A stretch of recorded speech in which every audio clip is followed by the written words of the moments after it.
हाँ जी, question number 6 देखिए। Question number 6 के अंदर आपके पास एक राइट ट्राइंगल है एबीसी और राइट एंगल किस पर बन रहा है?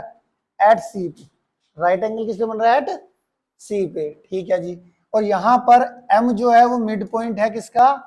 ए बी का। तो M B is equal to A M है। ठीक है। अब आपको प्रूव क्या करना है? सबसे पहला पार्ट है D is a mid point of A C. Prove करना। D is a mid point of A C. अब तुम ध्यान से देखो, एम मिड पॉइंट दे रखा है ए बी का और क्वेश्चन में देखो M D parallel to B C दे रखा है। तो आपको साफ साफ पता चल रहा है D is a mid point of A C हो जाएगा by converse of mid point theorem से। दिख रहा है कि नहीं दिख रहा? एम मिड पॉइंट है, M is a mid point of A B and ये जो लाइन है वो इसके पैरेलल है। तो थर्ड साइड को क्या करता है? बाइसेक्ट ही करता है ना। तो यहां पर हम क्या लिखेंगे भाई प्रूफ के अंदर? सबसे कि in triangle A B C M is a midpoint of AB and MD parallel to BC. MD parallel to MD किसके पैरेलल है? BC के। तो therefore D is a midpoint of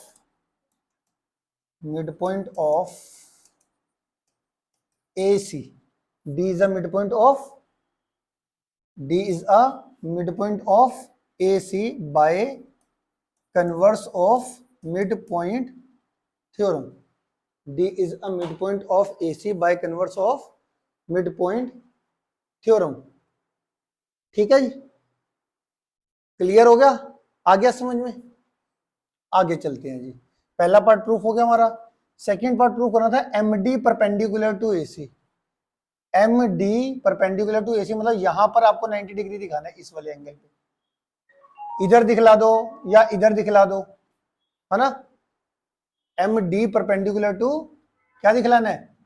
A C. अब आपको पता है क्योंकि M D parallel to B C है, क्या है मेरे पास? M D parallel to B C है ना। तो ये वाला एंगल और ये वाला एंगल, इसको चलो मैं एंगल 1 का नाम देता हूँ, इसको एंगल 2 का नाम देता हूँ।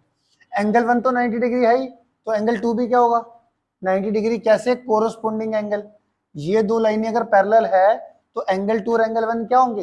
कोरोस्पोंडिंग ही होंगे ना। तो यहाँ पे आप सेकंड पार्ट में क्या लिखोगे? सेकंड पार्ट में since M D parallel to B C, M D parallel to B C है, therefore angle 1 equal to angle 2। ये क्या हो गया मेरे पास? कोरस्पोंडिंग एंगल्स, है ना। अब एंगल 1 मैंने एंगल सी को नाम दिया था, एंगल 1 तो हमारा 90 डिग्री आई, तो एंगल 2 भी कितना हो गया? 90 डिग्री होगा। एंगल 2 90 होगा, तो M D perpendicular to A C आ गया। Therefore M D perpendicular to A C आ गया। आ गया समझ में? क्लियर है इतना? थर्ड पार्ट पे आ जाओ जी। थर्ड पार्ट पे, थर्ड पार्ट क्या प्रूफ करना है? C M is equal to M A. पहले तो इधर ध्यान दो, सी एम का है, सी एम आएगा जब मैं सी को एम से ज्वाइन करूंगा। तो यहां पर कंस्ट्रक्शन में आपने लिखना है, कंस्ट्रक्शन में आपने लिखना है ज्वाइन सी एम। ठीक है। अब सी एम को किसके बराबर दिखाना है? M A. अब देखो ध्यान से, डायग्राम बता रहा है ये सी एम ये रहा, एम ए ये रहा। ये दोनों इक्वल कब होगी? जब तुम ये वाली ट्राइंगल और ये वाली ट्राइंगल को कॉन्ग्रुएंट दिखा दोगे। सी एम और एम ए दोनों इक्वल कब होगी? जब सी एम डी और ए एम डी ये दोनों ट्राइंगल क्या दिखा दोगे? कॉन्ग्रुएंट और बाइसिपिसिटी से हो जाएगी। तो in triangle C M D and triangle A M D, C M D triangle और ए एम डी ट्राइंगल के अंदर देख लेते हैं। ठीक है जी। अब आपको पता है कि भाई डी आपने मिड पॉइंट प्रूफ कर रखा है, तो इसका मतलब हमारे पास A D is equal to D C तो है ही, क्योंकि since D is a mid point of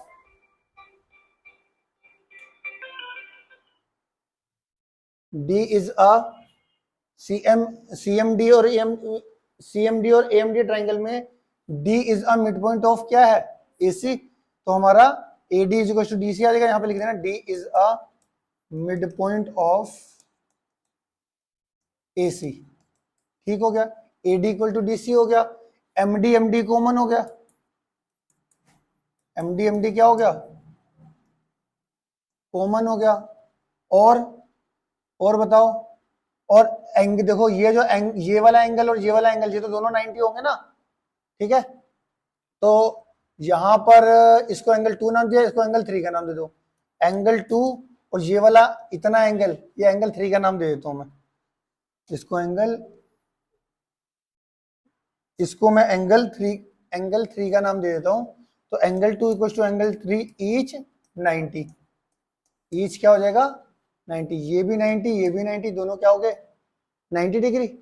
ये 90 डिग्री हो गया। अब कौन कौन सा क्राइटेरिया लग रहा है डायग्राम में, देखो आपने ये लेंथ और ये लेंथ लिया, ये वाला एंगल 90, ये वाला एंगल 90, दोनों इक्वल, और ये वाली साइड, तो साइड एंगल साइड लग रहा है। तो triangle CMD is congruent to triangle AMD। कौन से ट्राइंगल से, कौन से रूल से, बाय SAS, बाय SAS। और बाय CPCT से हमारा CM किसके बराबर हो जाएगा, CM किसके बराबर हो जाएगा, MA के। देयरफॉर बाय CPCT CM किसके बराबर हो गया, MA के। CM किसके बराबर हो गया, MA के।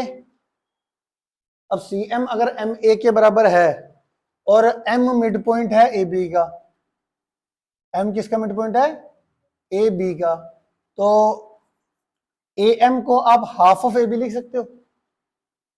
AM जो हुआ, AM या MA, वो हमारा क्या हुआ, हाफ ऑफ AB, क्योंकि M is the mid point of AB।